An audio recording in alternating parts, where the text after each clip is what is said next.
Trek reference. No? Come on, I'm not that old. Maybe I am. Oh, shit.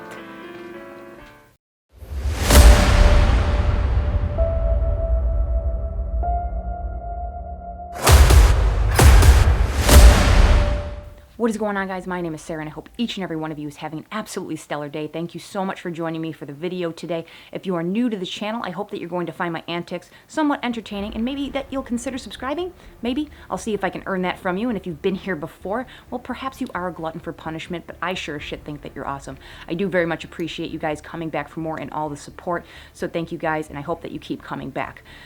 But in this video, I'm going to be taking on the 8th and yes, final workout in the Zwift Academy Road series. I'll be graduating today and unlocking a bike that I've already purchased from the drop shop, so thanks Zwift. But I am going to get that sense of completion for completing the entire academy, which has been a great time. I'm both relieved to be kind of done with these particular workouts, and I'm a little bit saddened by coming to the end of the academy because I've really enjoyed sharing these workouts with you. I have started the Zwift Academy Try series that I hope that you guys will check out. I will link the playlist I started up here. As of today, I've already done cycling workouts number 1 and 2, and maybe you guys can come along for that journey as well.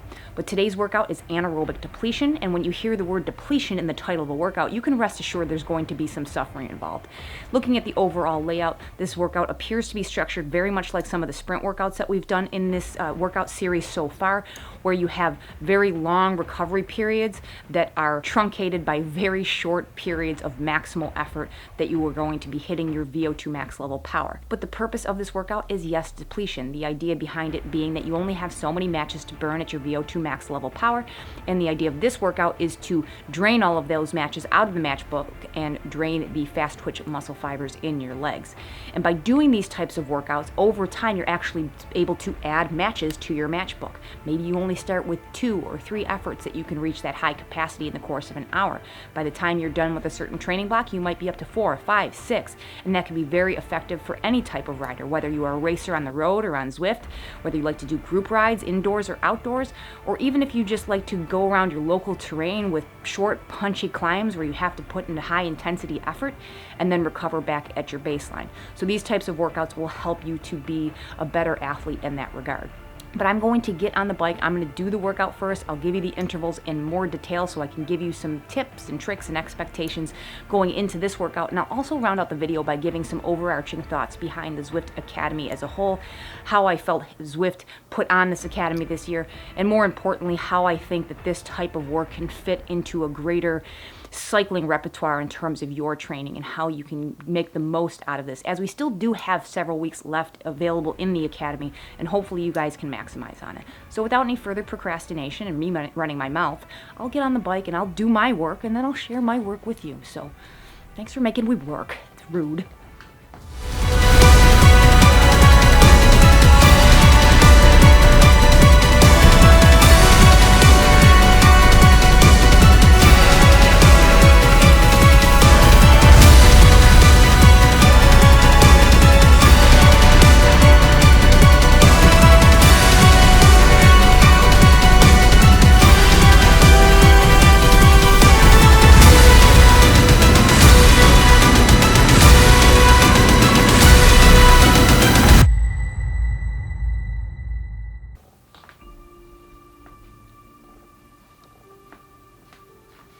You know, the jersey says ride bike, eat cookie, and there are no cookies in this house. I don't know if any of you have the address for the producers of Sesame Street, but that's false advertising, and I'm calling bullshit. They told me I could have a cookie. There's no cookies. No cookies. My temper tantrum notwithstanding, however, it was a very good workout. The title Anaerobic Depletion certainly delivered on its promise.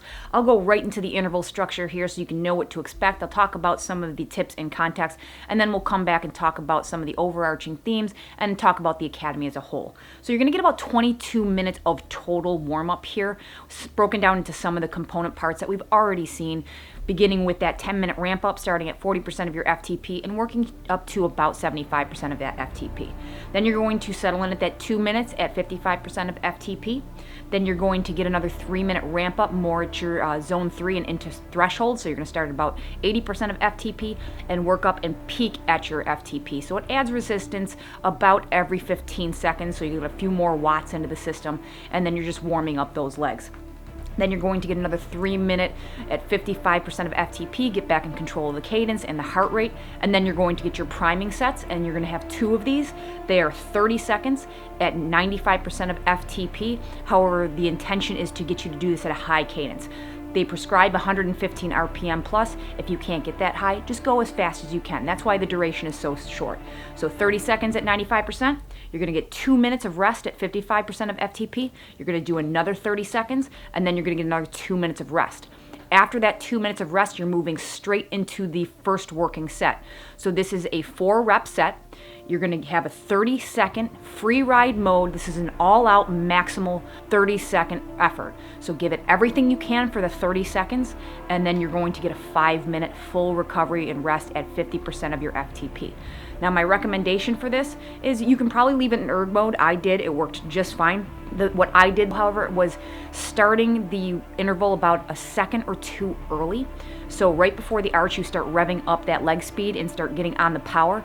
And then it's going to turn erg mode off to get you into free ride mode. You'll catch that resistance. Make sure that you're in a good gear for this. So you might want to plan that out in advance. Don't be in too light of a gear. You're better off being under geared than over geared, because you can always add a little gearing as you start to rev up the legs. But if you go in over geared and the resistance kicks in, it could really bog you down. You only have 30 seconds, so you don't really want to waste it.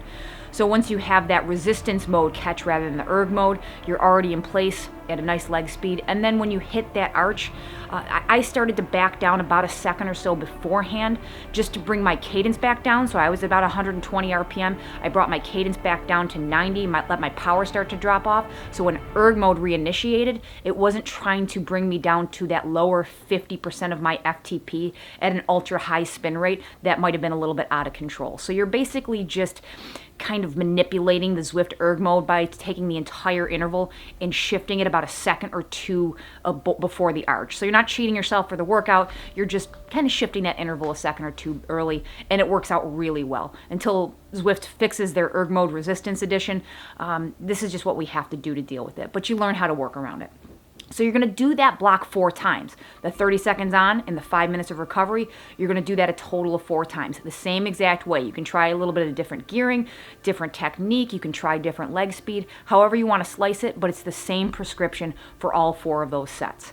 So after that last 5 minutes of rest, after the 4th set, you're going to move into the second working set. Now, this is not going to be as high as a intensity. Theoretically speaking, your 30-second max power will likely be a higher power than these sets are going to prescribe, but this is going to be more exhausting. It is going to be a longer duration. These are 1-minute reps, as well as a shorter rest at 3 minutes. And these 1-minute reps are broken down into 20-second segments, and you're going to ascend power over each 20 seconds. So your starting 20 seconds is at 120% of your FTP. The next 20 seconds is at 140% of your FTP, and the last 20 seconds is at 160% of your FTP. So definitely no joke. You're going to be reaching for that last 5, 10, 15 seconds of those 1-minute reps, and you're only going to get 3 minutes of rest in between, and you're going to do that a total of 3 times. So 1 minute of 20-20-20, then a 3-minute rest, another minute of 20-20-20, 3-minute rest, and then your last 1 minute of 20-20-20 of that 120, 140, and 160% progression. Now, what I would recommend for this one is to start your cadence a little bit higher than you think you want to or that you're comfortable with.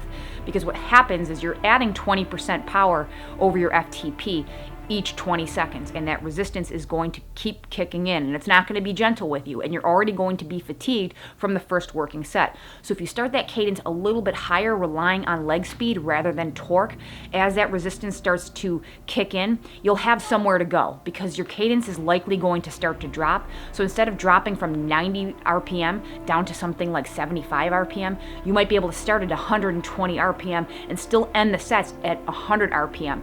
You might be buying yourself that last 5 to 10 seconds that you need by relying more on that fast leg speed and your heart rather than trying to grind out your legs. Just a suggestion, it worked very well for me. That last rep was extremely difficult, but I did get through it, and it might work for you as well.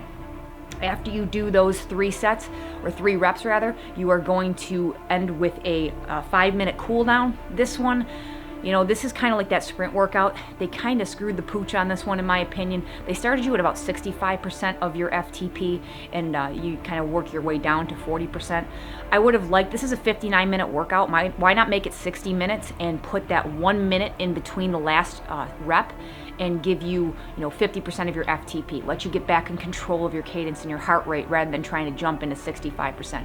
65% isn't difficult, typically speaking, but when you're already depleted and you're already depleting into your aerobic capacity as well, it's difficult to hit that 65%. So give us a minute. Just give us 1 minute at 50%, and then we'll start back at that 65% of FTP and work our way down.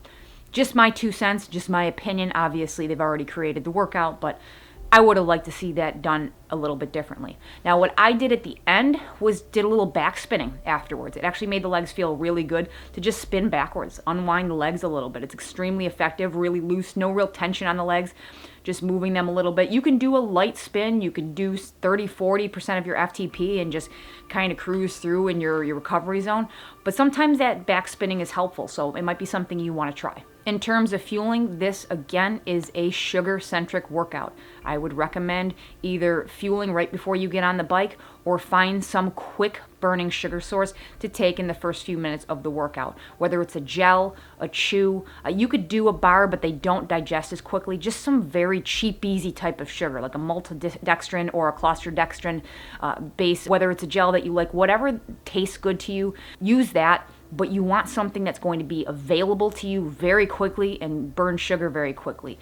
You're not going to be doing yourself any favors by doing this fasted. In fact, doing these types of workouts fasted have been proven scientifically to detract from your total potential and capacity in these types of workouts. The purpose of workouts like these and structure like this is to maximize on that time, to get the most bang for your buck, not to just burn out your legs and deplete yourself. You're just depleting your glycogen stores, and that's not going to help you to reach your maximal power, and that's certainly not going to help your recoverability after this workout. So come into it fueled or fuel during the workout. You won't need much. It's not like you need a ton of calories on board. You just need a very quick burning sugar. That's what anaerobic work does. It burns sugar. It does not burn fat. Not to be confused with caloric deficits and burning fat in that regard. I'm talking about actual bioavailable fuel, fat versus carbs. So have some carbs on board. Don't deplete yourself from a nutritional standpoint, because there really is nothing to be gained from that. After the workout, I would recommend maybe a light protein source to preserve that lean body mass, and then also restore your carbohydrate stores. So, a carbohydrate meal, that's extremely important to be able to do that within the first 30 minutes after a workout, if at all possible. I talk about cadence a little bit on this channel. I think very soon I'm going to be doing a whole video about cadence. But those people who struggle with lower cadences and can't get a higher spin rate, again, this is another workout where you might want to pluck an interval or two out of there to really work that cadence, push yourself outside of your comfort zone. Because if you can work that over time and gradually bring your cadence up, it can be very helpful for you. It's a lot nicer to your joints. It's a lot nicer to your fast twitch muscle fibers and recoverability if you can get that cadence up into that nice sweet spot of 85 to 110 RPM. That's pretty much it for the details of this workout. I think if you've done the first 7 in order as they sort of prescribed it, you're going to come into this one with some pretty solid expectations of what your own power capacity is going to be, how you recover, what your position is going to look like. So you should have learned a lot by now, and coming into this workout, you should be pretty well prepared and have some solid expectations of what is to come. If you're still making your way through these workouts with several weeks left to go in the academy, as I mentioned in workout number 1, make sure you're putting some daylight between these workouts. You don't want to be doing these each day. You need to be able to recover those systems and come back and give the maximum amount of effort each time. So 2-3 days minimum between these workouts is usually best, so that you can come back fresh enough to hit these workouts strong. If you're going to go out and do manual labor for a job, you want to get paid the most amount of money humanly possible. The same thing goes for these workouts. If you're going to suffer and turn yourself inside out for these, you may as well get the best adaptation that you can in terms of your muscular system by pushing that power to your maximum potential. And you'll be able to do that if you're properly rested, if you're properly fueled, and you're properly prepared. In terms of the Academy as a whole, I enjoyed the Academy. I always do. I've been doing the Academy for several years. I think that they come to play with some good workouts.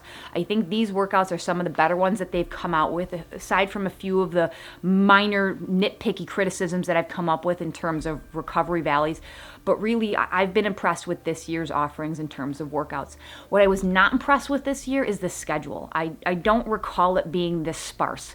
In the past several years that I've done this, I feel like every time I went on, I could usually find a race or a group ride within, an hour of when I was looking on the companion app. It seemed like this year, there were some days where there was no races at all, 0 races for several days straight, or no segment group rides, or, the only thing that was consistently placed on the schedule was group rides. And even at that point, they were very few and far between in terms of their hours. Like, it was very difficult for you to get a group ride during your schedule, at least in my opinion. And I live on the East Coast, so we live in a common time zone. And it just didn't seem like there was that much available to us. I know that Zwift doesn't want to clutter the schedule with too many group rides and events, but I think that they underdid it on this one, in my opinion. Now, that might continue to grow because there are still a few weeks left in the academy. It ends at the end of December, so perhaps they'll ramp up and make more of those available. But thus far, being the beginning of November, so we're about 4 weeks into this academy, I have been less than impressed with what has been available in the schedule. Again, just my 2 cents, not really throwing stones. It's just an observation on my part. I still want to circle around and do some races and another segment group ride, and they just haven't been available when I've been available to ride. In terms of the unlocks, I think they did a good job with them. The kit was nice looking. There's definitely been some ugly kits for some of the tours and Zwift events. They usually do a nice one with the Academy. I really would like to see the Canyon SRAM kit on Zwift. That thing is awesome. I'll show a picture of it. It's a gorgeous kit for women. Holy hell. I get the bike unlock today, and to my surprise, it wasn't just the bike unlock, it was the paint scheme, and I love this paint scheme. It's the one that is on the Air Road and the Speed Max. I love that paint scheme for Canyon. Actually, the Speed Max is my dream bike from Canyon. That thing is just gorgeous. I love Lionel Sanders' Speed Max. I'll show that one on the screen as well. Just a gorgeous bike. So it's a nice sharp black bike with some pink accents. So that's already my chosen bike with the zip wheels, and it looks really sharp with the new paint scheme. So super happy with that. And in terms of just the Academy as a whole, I think it's a great part of the program in Zwift to keep people motivated this time of year. Coming into October, where the weather starts to turn for a lot of folks, and into November and December, where we hit the holidays, and it could be very easy for us to step away from exercise and sport and training. This is one of those things that gives you a little bit of an impetus to keep training, gives you a different type of challenge, different deliverables to meet. As I'm bringing my volume down, I still like coming back to doing these high intensity workouts, keeping my fitness up without burning myself out, and then I'll be able to work my volume back up as the year progresses. So I really did enjoy the Academy this year. I really enjoyed sharing it with you guys.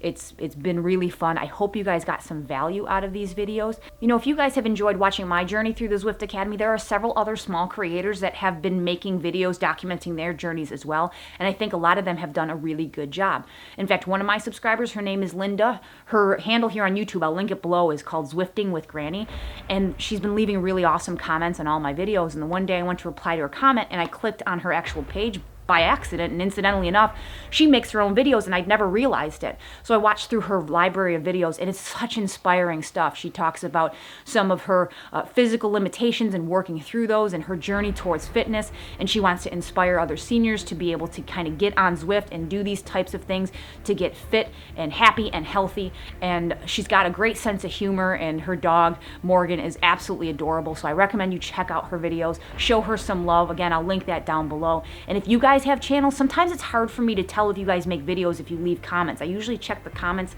on the mobile app when I get notifications, and it's not always readily apparent that you guys are creators yourself. So, tell me down below, or tell all of us if you guys make videos. Tell us what you do. Do you live stream? Do you make cycling content, triathlon content, running content? Let us know so we can kind of support each other as a community, because we are a small community as endurance athletes, and even smaller here on YouTube. We may as well support each other. So if I've missed out on your content, I apologize. Let me know that you're making it so I can subscribe to you guys and check out your content, because I'd like to support you guys in the same way that you're supporting me. So in any event, you guys have listened to me prattle on forever, but I do appreciate each and every one of you, and I appreciate that you've made it all the way to the end of the video. If you wouldn't mind throwing this video a like, it really does help the channel and the video out quite a bit. Subscribe if you haven't already. Hit the bell, the button, the things, all there, down there below, or wherever the hell they put it these days. Thank you for watching, and as always, I'll catch you in the next one. See ya.